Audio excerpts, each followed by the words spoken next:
तरी माय सांग हाय तू कशी कुठं कुठं धावले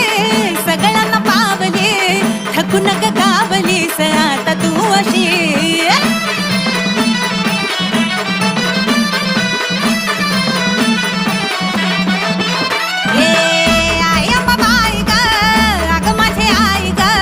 बोल तरी माय सांग हाय तू कशी कुठं कुठं धावले सगळ्यांना पावले